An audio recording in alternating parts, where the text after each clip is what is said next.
تربیت کا پہلا اصول ہے اصلاح نفس. پہلے اپنی تو اصلاح کریں، ہم اپنی اصلاح کریں. وکان ابوہما صالحا، انشاءاللہ دیکھیں بچے کیسے چینج ہوں گے، پہلی بات.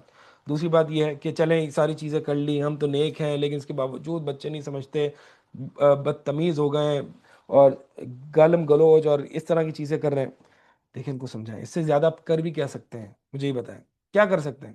سمجھا رہے ہیں، آپ اپنا پارٹ پلے کر رہے ہیں، ان کو وقتاً فوقتاً سمجھا رہے ہیں، ان کو علماء کے دروس میں بیٹھنے کو کہہ رہے ہیں، ان کو اچھی جگہ لے رہے ہیں، اچھا انوائرمنٹ دے رہے ہیں.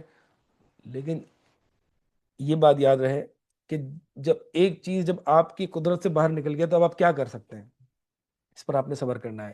یہ میں کہہ رہا تھا کہ یہ گولڈن رول ہے، ان چیزوں پر آپ نے صبر کرنا ہے اور دعوت دیتے رہنا ہے. وَأْمُرْ وَاسْتَبِرْ وَأْمُرْ وَاسْتَبِرْ، حکم دو صبر کرو، حکم دو صبر کرو، نصیحت کرو صبر کرو.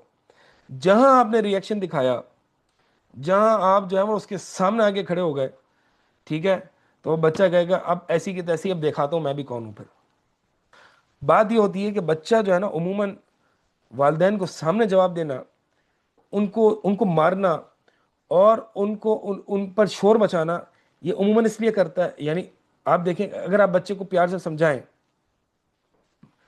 تو بچہ کم چیکھے گا یا نہیں چیکھے گا، لیکن آپ بچے کو شروع سے ڈانٹیں گے تو بچہ اور چیکھے گا. یار مجھے بتانا، آپ کو کوئی چیخ کے سمجھایا تو آپ کو سمجھ میں آئے گی بات؟ آپ کو غصہ آئے گا نا، تو بچوں کو بھی غصہ آئے گا. یعنی بعض اوقات ہمارا ہوتا یہ ہے کہ ہمارا مزاج بن چکا ہوتا ہے، ہم بچے کی ابتدائی زندگی میں ہم اس کو پیار سے سمجھاتے ہیں، پھر ہمارا یہ مائنڈ سیٹ بن جاتا ہے کہ یار یہ تو پیار سے سمجھتا نہیں ہے، لاتوں کی بوت ہاتھوں باتوں سے نہیں مانتے. اب جو ہے اس کو ہر چیز میں سختی، ہر چیز میں یہ نہیں کیا تم نے، وہ نہیں کیا، ایسا نہیں کیا، وہ نہیں کیا، یہ نہیں کیا. مزاج ہی ہمارا ایسا بن چکا ہوتا ہے. اور پھر کہیں نرمی کرنے کا خیال آتا ہے تو فوراً سے شیطان آ کے وسوسہ ڈالتا ہے کہ بھائی تمہاری ہیبت کم ہو جائے گی، نرمی سے تو یہ مانتے نہیں ہے، سختی ہی کرو. یہ بات ثابت ہے کہ والدین کے 2/3 احکامات اور اوامر بچے نہیں مانتے. تو بات یہ ہے کہ ہمیں اس کو ان کو طریقے سے بار بار سمجھاتے رہنا چاہیے. نوح علیہ السلام 950 سال، نا 950 سال، کم کم دعوت کی عمر ہے.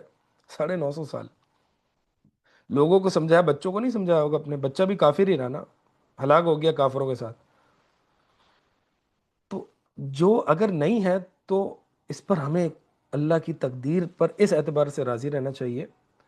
یعنی سب کام کر لیے پھر بھی اس کے باوجود. اور یہ بات یاد رکھیے کہ اگر ایج گروپ بچوں کا 5 6 سال 7 سال ایسا ہے اور بچہ سامنے جواب دے رہا ہے، لیکن بچوں کو نہیں پتا کہ سامنے جواب دینا کوئی بری چیز ہوتی ہے. بچوں کو نہیں پتا کہ یعنی آپ کا اگر ریئیکشن اس نے سامنے میں جواب دیا تو ہم کیا کرتے ہیں؟ ہم × 2 کر کے چیخ کے دوسرا سامنے جواب دیتے ہیں. بچے کیا سیکھ رہے ہیں کہ اچھا جب کوئی آگے سے ڈانٹے نا تو یہ رسپانس دینا ہوتا ہے کہ × 2 والیوم کر کے جو ہے وہ آپ نے جواب دینا ہوتا ہے. بچہ تو یہ سیکھ رہا ہے. کیا ہمارا شاؤٹ کیے بغیر، چلائے بغیر کیا ہماری ہیبت نہیں ہے؟ ہم اتنے کمزور ہو گئے نا والدین کے. میں جانتا ہوں ہمارے والدین تھے، الحمدللہ ہمارے والدین کے والدین تھے، یعنی ان کو چیخنے کی ضرورت نہیں پڑتی تھی. ان کی ہیبت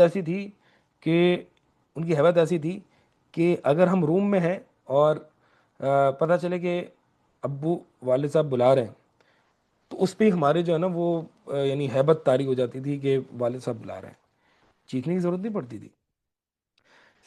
کوئی غلط حرکت والد صاحب کو پتہ چل رہی ہے، یہ ڈر کے لیے اتنا ہی کافی تھا ہمارے لیے کہ والد صاحب تک یہ بات پہنچ گئی. آج بچے دیکھیں کتنے جری ہو گئے، جرت مند ہو گئے، باپ کے سامنے ماں کے سامنے کچھ بھی کہہ رہے ہیں. کیونکہ ہم نے ایک تو یہ کہ ہماری ہیبت نہیں، ہم نے اپنی ہیبت باقی نہیں رکھی. ہم نے ہر بات میں ڈانٹنا چلانا، سخت مزاجی. انس بن مالک رضی اللہ تعالیٰ عنہ فرما رہے ہیں میں نبی علیہ السلام کی تربیت میں رہا اتنے سال، آپ صلی اللہ علیہ وسلم نے کبھی مجھ سے یہ نہیں کہا کہ یہ کام کیوں، اگر میں نے جو کام نہیں کیا آپ نے مجھ سے یہ نہیں پوچھا کیوں نہیں کیا.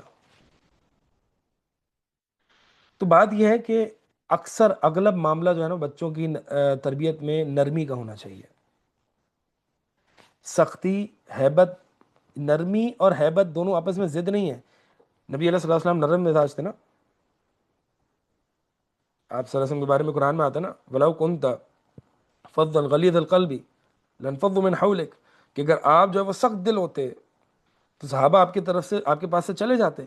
لیکن اس کے باوجود نبی علیہ الصلوۃ والسلام کی ہیبت کیسی تھی کہ ایک مہینے کی مسافت سے ایک مشرک اور کافر جو ہے وہ تڑپتا تھا، ڈرتا تھا آپ کی ہیبت، کہ صحابہ آپ صلی اللہ علیہ وسلم کی طرف آنکھیں اٹھا کے نہیں دیکھ سکتے تھے. یہ ہیبت تھی کہ آپ صلی اللہ علیہ وسلم بہت زیادہ سخت مزاج تھے. نہیں، تو ہیبت ہونا اور چیخنا چلانا، سخت مزاج ہونا، یہ کوئی آپس میں وہ نہیں ہے.